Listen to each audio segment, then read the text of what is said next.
Hello everyone, once again आपका स्वागत है यू बॉर्न एकेडमी में। जैसा कि हम पहले बता चुके हैं कि हम इस चैनल में कक्षा 6 से कक्षा 10 तक की साइंस को पूरी तरह डिकोड करेंगे।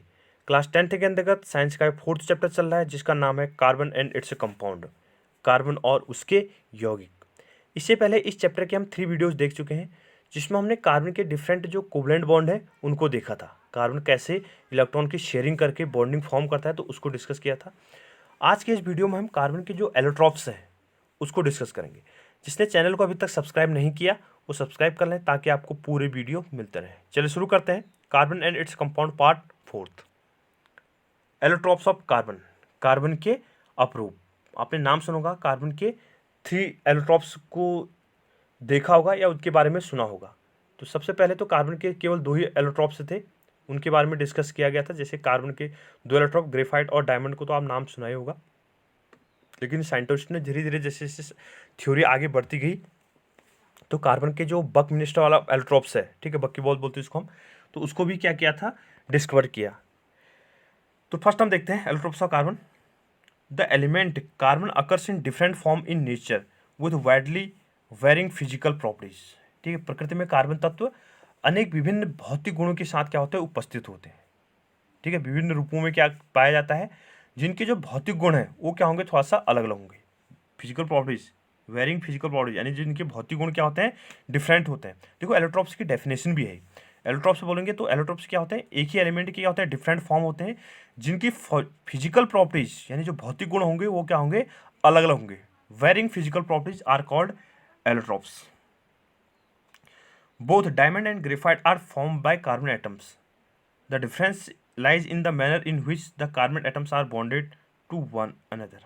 ठीक है, कार्बन और जो ग्रेफाइट और जो हीरा है, डायमंड और जो ग्रेफाइट है, वो कार्बन के ही परमाणु से बने हुए होते हैं। ठीक है, बट कार्बन के जो परमाणु की परस्पर जो बॉन्डिंग है, उनके जो बॉन्डिंग का जो नेचर है वो थोड़ा सा डिफरेंट है। ठीक है, बॉन्डिंग का जो नेचर है वो क्या है, थोड़ा सा डिफरेंट है। तो आबंधन के तरीकों के आधार पर ही इनमें अंतर होता है। बॉन्डिंग नेचर अलग अलग है तो उसके बेस पे इनमें डिफरेंस बन जाता है।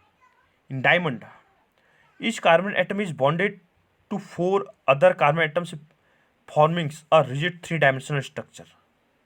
ठीक है, अगर हम डायमंड की बात करें, हीरे की बात करें, तो हीरा में कार्बन का प्रत्येक परमाणु कार्बन के 4 अन्य परमाणु के साथ कैसे बनाता है, आबंधन करता है, मतलब बॉन्डिंग करता है, 3 डायमेंशनल स्ट्रक्चर बनता है, जिससे क्या होता है, त्रिविमीय संरचना फॉर्म की जाती है। In graphite each carbon atom is bonded to 3 other carbon atoms to in the same plane giving a hexagonal array. जबकि जो ग्रेफाइट है उसमें कार्बन एटम क्या करता है, दूसरे कार्बन एटम से बॉन्डिंग करता है। एक ही जो संरचना है, एक ही जो लेयर है, उस लेयर में बॉन्डिंग करता है, जिसके बेस पे क्या बनाता है, एक हेक्सागोनल स्ट्रक्चर क्या करता है, फॉर्म करता है। एक हेक्सागोनल एरे लाइक स्ट्रक्चर क्या करा, फॉर्म करा देता है। तो स्ट्रक्चर ऑफ ग्रेफाइट, ठीक, ग्रेफाइट का यहाँ स्ट्रक्चर दिखा रखा है, देखो। तो ये हेक्सागोनल एरे है ना, 6। हेक्सागन का मतलब क्या होता है, 6। तो ये इस ढंग से 6 बन गया। ठीक है, तो ये दूसरे से लेयर बॉन्डिंग रहेगी, तो इस ढंग से हम इसको बना सकते हैं, ये वाला पार्ट। इस ढंग से क्या होगा, हेक्सागोनल एरे टाइप बना देगा, जो ग्रेफाइट का स्ट्रक्चर है। One of these bond is double bond and thus the valency of carbon is satisfied. ठीक है, तो इसमें क्या होता है, हेक्सागोनल स्ट्रक्चर होगा तो इसमें से एक जगह क्या आएगा, डबल बॉन्ड आएगा। ठीक है, एक जगह क्या डबल बॉन्ड आएगा, तो उसके बेस पे क्या होगा, कार्बन की जो वैलेंसी है वो सेटिस्फाइड की जाएगी। Graphite structure is formed by the hexagonal array being placed in layers one above the other. ठीक है, हेक्सागोनल लेयर है तो एक के बाद दूसरी लेयर क्या होगी, इसके ऊपर होगी। देखिए एक लेयर आ गई, ये दूसरी लेयर आएगी, इस ढंग से ऊपर तीसरी लेयर, तो इस ढंग से क्या होगी, इनकी बॉन्डिंग पॉसिबल बनती है। These two different structures result in diamond and graphite having very different physical properties even though their chemical properties are the same। ठीक है, इनकी जो 2 अलग अलग स्ट्रक्चर है, ठीक, कार्बन के जो ग्रेफाइट और जो डायमंड है, उन दोनों के जो स्ट्रक्चर होंगे वो अलग अलग होंगे, तो उसके बेस पे इनकी जो फिजिकल प्रॉपर्टीज है, ठीक है, वो भी क्या होती है, अलग अलग होती है। ठीक है, भौतिक गुण क्या होंगे इनके, अलग अलग होंगे। जबकि केमिकल गुण में क्या होती है, कुछ समानता पाई जा सकती है। Chemical properties are the same. Diamond is the hardest substance known while graphite is smooth and slippery. जो डायमंड है वो क्या है, बहुत ज़्यादा कठोर पदार्थ है, बहुत ज़्यादा हार्ड सब्सटेंस है, यानी अर्थ में सबसे ज़्यादा हार्ड सब्सटेंस माना जाता है इसको। जबकि जो ग्रेफाइट होगा वो क्या होगा, थोड़ा सा स्लिपरी होगा, मतलब उसमें क्या होगी, थोड़ा सा फिसलन होगी, स्लिप करेगा, फिसलन होगी। Graphite is also a very good conductor of electricity unlike other non metals that you study in the previous chapter. हमने पिछले अध्याय में पढ़ा था कि जो नॉन मेटल होते हैं वो क्या होते हैं, इलेक्ट्रिसिटी के क्या होते हैं, पुअर कंडक्टर होते हैं। इलेक्ट्रिसिटी के क्या होते हैं, पुअर कंडक्टर। जबकि जो ग्रेफाइट है वो एक्सेप्शन है, उसमें क्या होती है, good conductor of heat electricity है। ठीक है, आपने देखा होगा कार्बन के क्या बने रहते हैं, इलेक्ट्रोड बनाए जाते हैं। ठीक है, तो गुड कंडक्टर, तो ये एक्सेप्शन है यहाँ पर। स्ट्रक्चर ऑफ डायमंड है, ठीक है, तो डायमंड का स्ट्रक्चर बनाया जाता है। देखो टेट्राहेड्रल स्ट्रक्चर आता है कार्बन का, ये बॉन्डिंग इस ढंग से बनता है। नेक्स्ट कार्बन एटम तो इस ढंग से नीचे की तरफ आगे की तरफ बढ़ते जाएगा। ठीक है, तो ये क्या होगा, इस ढंग से टेट्राहेड्रल स्ट्रक्चर इसका फॉर्म किया था। तो ये कार्बन एटम है, ये इधर कार्बन एटम, ये कार्बन एटम, ये कार्बन एटम, ये कार्बन एटम। फिर किसी को देखोगे तो टेट्राहेड्रल, इस कार्बन की बात करें तो ये देखो ऊपर जुड़ा हुआ है, इधर जुड़ा हुआ है, इधर जुड़ा हुआ है, इधर जुड़ा हुआ, 4 हो गए, टेट्राहेड्रल हो गया। ठीक है, इस कार्बन की बात कर लो, मान लो, ठीक है, ये वाला कार्बन, तो इसको भी बॉन्डिंग देखो 4 होंगे, एक इधर जुड़ा है, एक इधर जुड़ा है, एक दूसरा तीसरा, 4 होंगे। तो प्रत्येक जो कार्बन एटम होगा वो टेट्राहेड्रली दूसरे एटम से क्या होगा, बॉन्डेड होगा।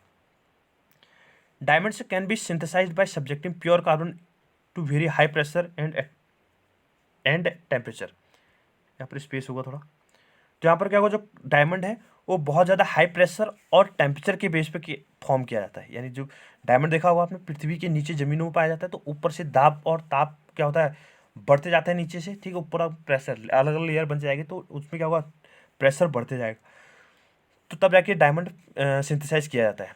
This synthetic diamonds are small but are otherwise indistinguishable from natural diamonds.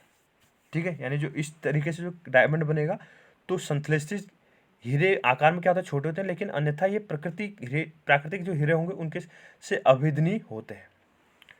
Florence from another class of carbon allotropes.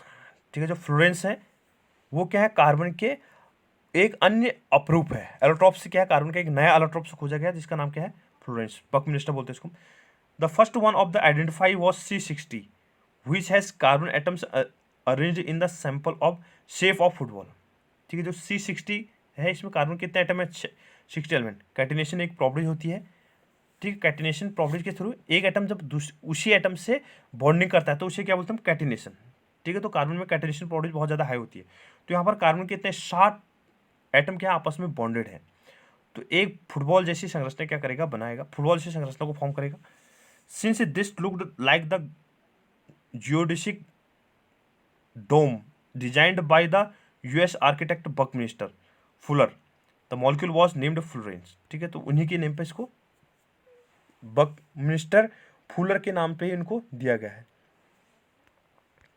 ये देखो दिखा रखा है, the structure of C16 बकमिनिस्टर fluorine.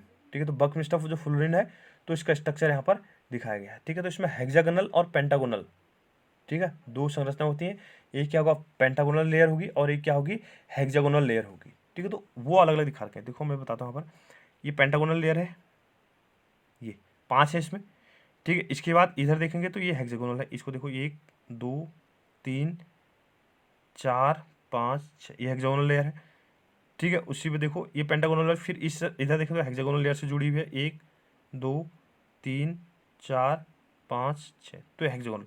तो पेंटागन और हेक्सागन दो लेयर क्या होती है इसमें अटैच्ड होती है। तो इसमें कुछ 20-22 के आसपास पेंटागन होंगे, 20-22 के आसपास में हेक्सागन होंगे, 25 और 20 का कॉम्बिनेशन था शायद।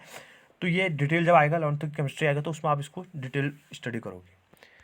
थैंक यू, वीडियो को लाइक कीजिए, शेयर कीजिए और सब्सक्राइब कीजिए।